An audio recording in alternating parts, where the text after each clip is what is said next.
Hey, it's Yehudit Steinberg here again with another Jewish Fusion wedding show where every day in June, every weekday at 9 a.m. Pacific, 12 noon Eastern, we go live to share more tips on how to plan your fusion wedding, your Jewish interfaith wedding. So today we are in the middle of a series, and this series is the 4 fusion wedding questions to answer before you start planning your wedding. This is the big picture questions that you want to ask yourself and you want to ask your partner and your families, and you want to get a sense of where everybody is at and what their priorities are and what they want to see before you start making decisions on your big picture items like your location and who's going to lead the ceremony and a number of other questions that we've been going over. So yesterday I revealed the 4 questions, and today I'm going to have a little review. So the 4 questions that you want to keep in mind in the beginning of your planning of your wedding and doing some of your research is how to incorporate different traditions into your wedding. And actually, you want to make a decision because everybody wants to do this a little bit differently, and this is the place to start. Question 2, which we will discuss today, and I want to go back to the first slide on how to incorporate different traditions into your wedding. If you want to hear that that lesson, we did that yesterday on day 5. And I went over a number of different ideas of how you can incorporate your different traditions in your overall framework of your wedding. So today we're going to work on who will officiate the ceremony, and you do have different choices to think about. Tomorrow, we will discuss where will the wedding and ceremonies take place and some of the, do's and don'ts, or some of the considerations when you're making this decision. And on Friday of this week, how can each partner's traditions be honored?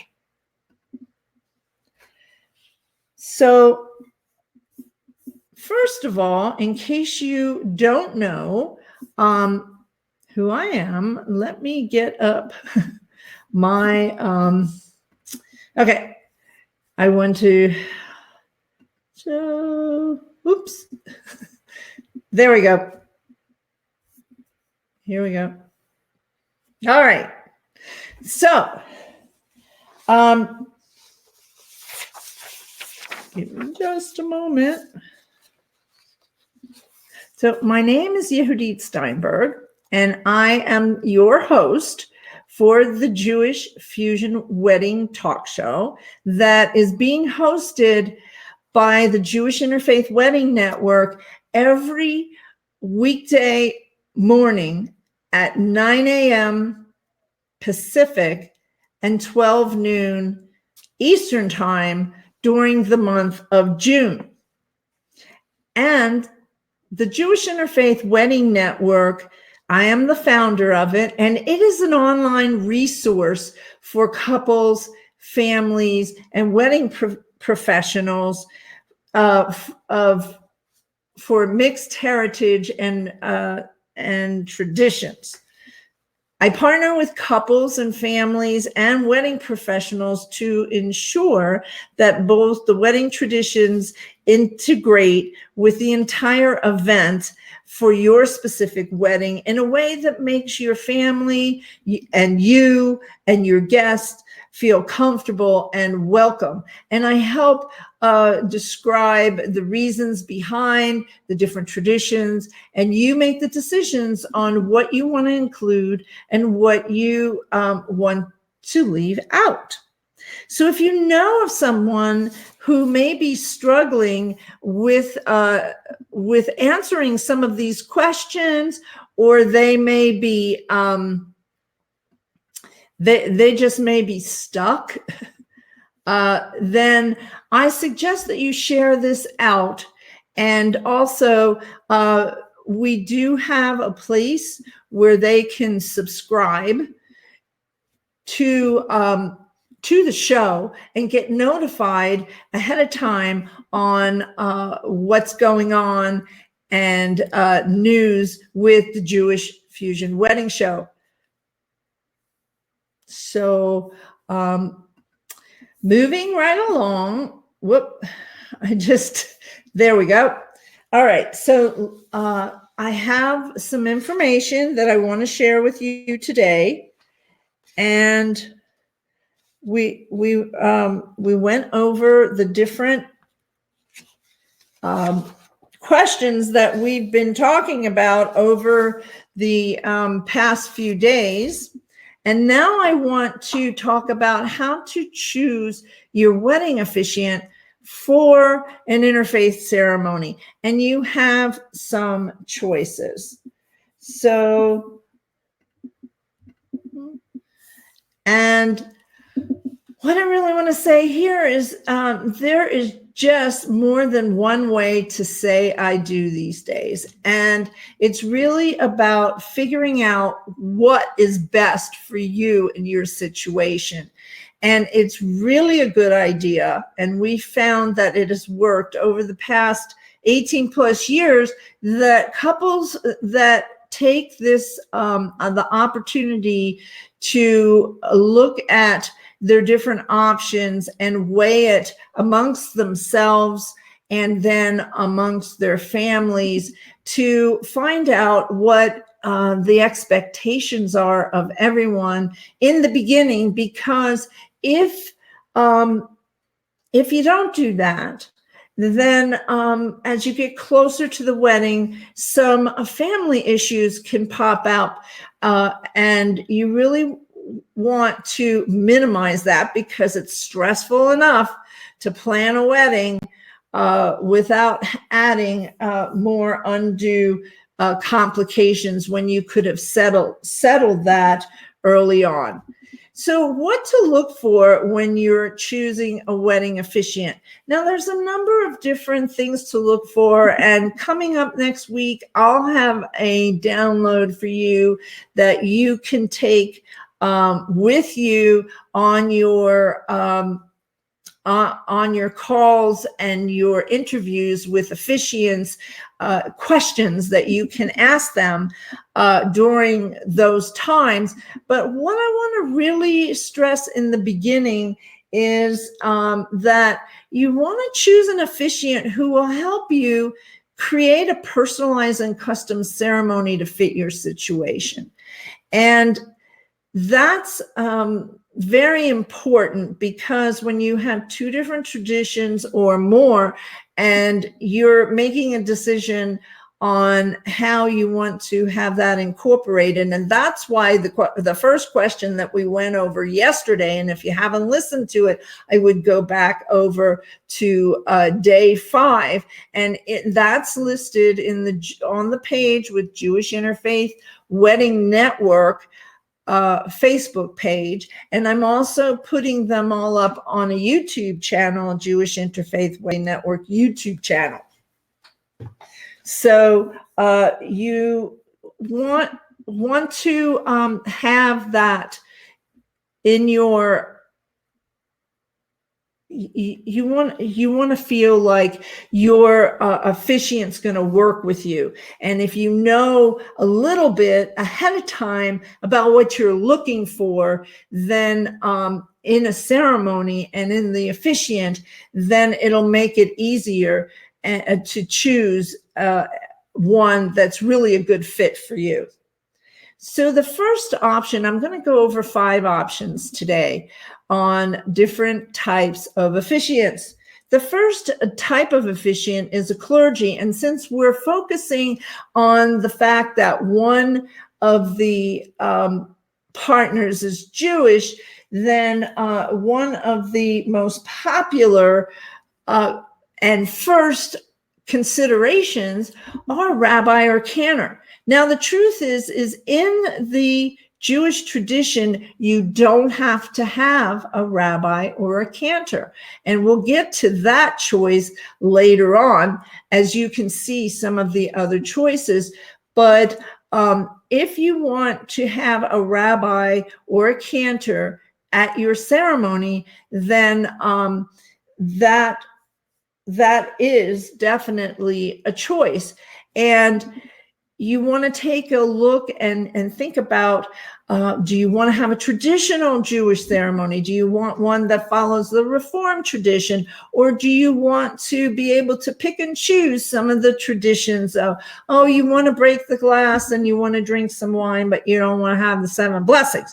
Now, that's, you're going to have to look to find that special type of rabbi that will do that. And this is a picture of Rabbi Gershon. He's my husband. We worked for over 18 years, and mainly in San Francisco, Napa, Sonoma, Carmel, Big Sur, and Northern California. And we've also traveled to Mexico to work with Mexican families that were Jewish and Catholic. And we've gone up to Canada and worked with families and did quite a bit of traveling during those years. So when you decide that you want to have a rabbi, one of the questions you want to be thinking about, if you have planned your wedding to be on a Saturday, which is this Jewish Sabbath, or Shabbat, as it's called in Hebrew, most rabbis will not perform weddings on a Saturday. So that's one of the first questions and one of the first considerations if you want to have Jewish clergy. Now, another popular officiants that people choose, especially if you have a Jewish and Catholic, and if you are both religious. And so this is not that many rabbis will perform co-officiated ceremonies. And there are some tips and tricks in choosing the right combination to co-officiate and have it be successful. You really want to have, now here's Father Dittler and Rabbi Gershon, and they're working on the marriage ceremony. They worked very well together, and they worked together to have their ceremonies kind of intertwined, so it didn't feel stilted, and they both were very open and well received. So we mentioned, does the rabbi perform co-officiated ceremonies? And you will find that many don't. So you're going to have to search. And that's one of the things I can help you with in my Find an Officiant or Find the Right Officiant for You consulting services, because just matching it just right will make your ceremony run smooth. So here's another priest that we worked with a lot. And another configuration that you can have with clergy is 2 ceremonies and 1 reception. This was a Hindu and Jewish wedding that happened at the Ritz-Carlton Half Moon Bay. There was a full Hindu ceremony first with a Hindu priest, and then Rabbi Gershon came and he officiated the second ceremony. Now, the second option is an interfaith minister, and interfaith ministers are trained in many different wedding traditions, like myself. And so they can help you incorporate different traditions into your ceremony, and that would be a reason to consider if that's what you're looking for, an interfaith minister. Another option are celebrants, and celebrants are specially trained in different traditions as well, and they are also trained in how to incorporate the ceremony and the different aspects of the ceremony. And you are the featured part of that ceremony. Some of the celebrants, they kind of stand to the side and you stand in the center. So that is an option as well. Now, option number 4 is a justice of the peace or a judge. And these are called civil ceremonies. And one of my very favorite places to have a civil wedding is the San Francisco City Hall. And this couple is standing out in front of San Francisco City Hall. So you can go to City Hall, you can have one of their officiants perform your ceremony there, or you can bring somebody in from outside of the City Hall and perform your ceremony. Also, when you're looking at justice of the peace or judge, also there are humanist, and basically these ceremonies do not have anything about religion in them. They don't have anything about God. So if you don't believe in God, sometimes this is the road to go down, and they can certainly come to any different type of wedding that you choose, if it's on location somewhere. Now, the fifth option that has come up recently, and it was very popular and still is in California, and also really where this would be like a DIY ceremony. And there are some reasons why people choose to have a family or friend. And one of the reasons that some of the couples choose it, because they say, gee, we want to save money so we don't have to, spend money on an officiant. But your ceremony is really important. And in another edition next week, I'm going to talk about why tradition does matter and why the ceremony still matters when you're getting married. However, with that comes the added stress or the added to the checklist, where you're going to need to create your own ceremony. And you want to have a ceremony that's really personalized and fits you, and you haven't ever planned a ceremony before, and you figure, oh, well, I have, Uncle Joe, he'll lead the ceremony, and then Uncle Joe says, okay, so that's great, just hand me the script and I'll do what you want. And where I can come in is I can come in and help you get that ceremony script written to your specifications. And I can also do some coaching and with your officiant if they haven't ever done a ceremony before. And even if they have, I can give some professional coaching on how to work with the professional vendors that you have on site and what to expect and be able to also have your entire wedding flow smoothly. So here's an example of a friend of the family who was actually I think she was a judge. And here you can incorporate as much or as little of both traditions. And I was contacted by the mother of the groom, who's Jewish, to help them get the ceremony written. And we worked together with the couple, and I got the ceremony written, and we sent it off to the officiant, and here he is breaking the glass. So they didn't want a lot of tradition, but they wanted a few of the elements. So chemistry really matters. And it's really important when you choose your officiant that they really feel open and warm and welcoming to everyone and very inclusive, because it really makes people more relaxed, and they feel like they're part of this wedding. And when you have an officiant, especially if you have a clergy from a different tradition, and here this mother of the bride is in the traditional Korean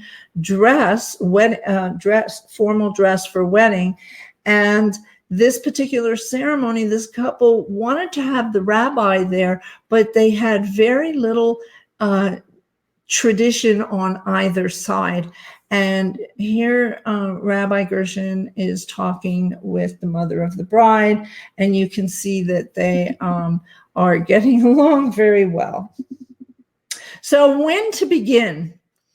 You really want to start early on and think about what type of an officiant, if you want to have the largest choices that you can have.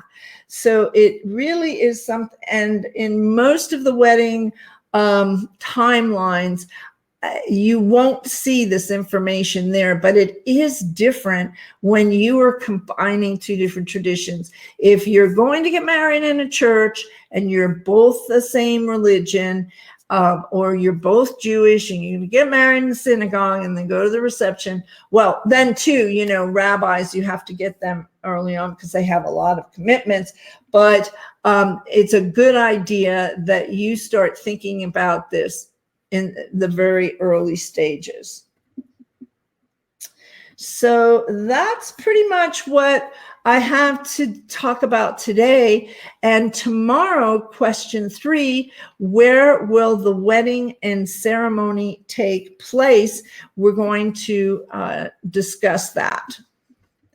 And so we're going to call it a wrap, and tune in. So let me put it up here. Okay, so you can subscribe to this show and get notifications when we are having shows and the topics. And this is your link, and I have the link in the post. And if you know anyone that is planning their wedding and is stuck in this particular area, maybe they have a ceremony that maybe they committed to having a friend or family member do their ceremony this summer, and it's been on their to-do list and they started doing it and then they feel stuck. Well, that's when you want to message me, and you can click the message me button, and I can help them get that ceremony together in a very short period of time. And if they are having a family or friend perform the ceremony, I can make sure that it is that they have the marriage license, and that the officiant is also authorized to marry you legally, because that has been a big problem with family and friends marrying you, that the couple finds out later that they're not married. The person wasn't qualified, didn't go through the right channels, or the marriage license wasn't turned in, or some of those details that are very, very important. So again,